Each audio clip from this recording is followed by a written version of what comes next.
BRS party fire brand Pavani Goud గారు ఉన్నారు. ఆవిడతో మాట్లాడదాం. నమస్తే అండి. నమస్తే.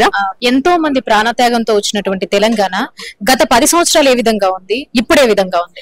ఎంతో మంది ప్రాణాలు త్యాగం చేయడానికి కారణం కాంగ్రెస్. తెలంగాణ రాష్ట్రాన్ని జాప్యం చేస్తూ ఇస్తా అనేసి ఆ కమిటీలు ఈ కమిటీలు అనేసి కమిటీల పేరుతోటి కాలయాపన చేసింది కాంగ్రెస్ పార్టీ. అమరవీరుల చావులకు కారణమైంది కాంగ్రెస్ పార్టీ. రాజీవ్ గాంధీ ఇయ్యలేదు, ఇందిరాగాంధీ ఇయ్యలేదు, సోనియా గాంధీ ఇచ్చేటట్టు చేసింది. సోనియా గాంధీ మెడలు వంచింది, ఢిల్లీ మెడలు వంచింది బాపు కేసీఆర్ గారు. అప్పుడు ఎట్లుండే? కరెంటు కష్టాలుండే, నీళ్ల గోస ఉండేది, అసలు ఒక పంట పండితే ఇంకొక పంట ఎండేది, 2 పంటలు పండే విధంగా లేకుండే. ఇప్పుడు కేసీఆర్ గారి పాలనల 2014 నుంచి మొన్నటి వరకు 2 పంటలకే కాకుండా 3వ పంట వేసే విధంగా కేసీఆర్ గారు కూడా నీళ్ళనిచ్చిండు, కరెంట్ ఇచ్చిండు, ఎరువులనిచ్చిండు, రైతు బంద్ ఇచ్చిండు. ఏదన్నా ప్రమాదవశాత్తు రైతు చచ్చిపోతే రైతు బీమా కూడా ఇచ్చి వాళ్ళ కుటుంబాలను ఆదుకున్నాడు. దళిత బందేది, బీసీ బందేది, చెరువులల్లా చేప పిల్లలేవి నీళ్లే లేకుండా చేసిండు. చెరువులల్లా రేవంత్ రెడ్డి అనేటాయనే మిషన్ భగీరథ తోటి ఇంటింటికి నల్లా నీళ్లు తీసుకొచ్చింది బాపు కేసీఆర్ గారు. అయితే ఫ్లోరైడ్ భూతాన్ని రూపుమాపింది బాపు కేసీఆర్ గారు. అయితే ఆ నీళ్లను బంద్ పెట్టి మళ్ళా ఏ విధంగా చేస్తున్నాడు, సమస్యలు సృష్టించుతున్నాడు అనేది ప్రజలందరూ గమనిస్తున్నారు. ఇంకొకటి, రేవంత్ రెడ్డికి పాలన చేతగాక అటెన్షన్ డైవర్షన్ పాలిటిక్స్ లో భాగంగా కమిషన్ల పేరుతోటి కాలయాపన చేస్తున్నాడు, ఎంక్వైరీల పేరుతోటి కాలయాపన చేస్తున్నాడు. మేడిగడ్డ కూలింది, కుంగింది, వంగింది, కొట్టుకపోయింది అని చెప్పిండు. ఆ మేడిగడ్డ సాక్షిగానే నిట్ట నిలువుగా 82 పిల్లర్లు అట్లనే ఉన్నాయి. నేను అక్కడికి పోయి వీడియో కూడా తీసిన. ఒక్క పిల్లర్ కి క్రాక్ వస్తే దాన్ని బూచిగా చూపి నీళ్లను సముద్రం పాలేస్తాడు. అన్నారం సుందిల్లా బ్యారేజ్ దక్క ఇసుక రీచ్లను దవ్వి పైసలను దండుకుంటున్నారు కాంగ్రెస్ వాళ్ళు. కేసీఆర్ గారు ఉన్నప్పుడు రైతులకు నీళ్లు ఇయ్యాలి, రైతులకు సకాలంలో ప్రతి ఒక్కటి అందాలే అనే ఉద్దేశంతో చెర్లల్లా, కాల్వలల్లా, శెలకలల్లా నీళ్లను నింపిండు.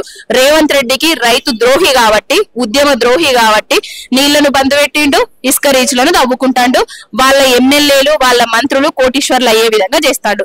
1 కోటి మంది మహిళలను కోటీశ్వర్లను చేసుడు దేవుడెరుగు రేవంత్ రెడ్డి. 1,00,000 మంది మహిళలను ఏదో చేస్తా, రైతు అదే దాన్ని ఏమంటారు, కళ్యాణ లక్ష్మిల తులం బంగారం ఇస్తా ఆడబిడ్డలకు అని చెప్పినావు కదా. అవి ఒక్క ఊరికన్నా ఒక మహిళను లక్షాధికారిని చెయ్యి. ఫస్ట్ వడ్డీ లేని రుణాలను ఇచ్చిన అనేసి చెప్తున్నాడు. వడ్డీ లేని రుణాలు కాదు, వడ్డీతో కూడిన రుణాలను ఇచ్చి మళ్ళా అబద్ధాలు చెప్తున్నాడు. ఇవాళ ఫరేల్ గ్రౌండ్ సాక్షిగా తెలంగాణ రాష్ట్రంలో అధికారంలోకి రావడానికి అబద్ధాలే చెప్పిండు. తెలంగాణ రాష్ట్రంలో అధికారంలోకి వచ్చిన తర్వాత కూడా అదే అబద్ధాలతో కాలయాపన చేస్తున్నాడు రేవంత్ రెడ్డి అనేటోడు. తెలంగాణను తీసుకొచ్చింది కేసీఆర్ అని మీరు అంటున్నారు, కాంగ్రెస్ ఇచ్చిందని రేవంత్ రెడ్డి గారు అంటున్నారు. ఇప్పుడు తెలంగాణను ఇచ్చినందుకు సోనియమ్మ కాళ్ళు గడిగి నెత్తి మీద పోసుకోవాలనేసి రేవంత్ రెడ్డి గారు అంటున్నారు. రేవంత్ రెడ్డి అనేటైనే తాంబాలంలో కేసీఆర్ గారి కాళ్ళు పెట్టి రోజు ఆ కాళేశ్వరం నీళ్లను తీసుకొచ్చి కాళ్ళు గడిగి నెత్తిన పోసుకుంటే ఆయన మాట్లాడే మాటలు ఆ పాపాలు అనేటివి పోతాయి. తెలంగాణ తెచ్చింది కేసీఆర్ గారు, తెలంగాణ ఇచ్చేటట్టు చేసింది కేసీఆర్ గారు.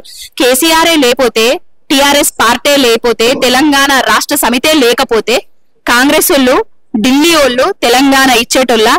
మరి అంతకు ముందు కేసీఆర్ గారు పార్టీ పెట్టినప్పుడు ఇందిరాగాంధీ ఎందుకు వేయలేదు, రాజీవ్ గాంధీ ఎందుకు వేయలేదు?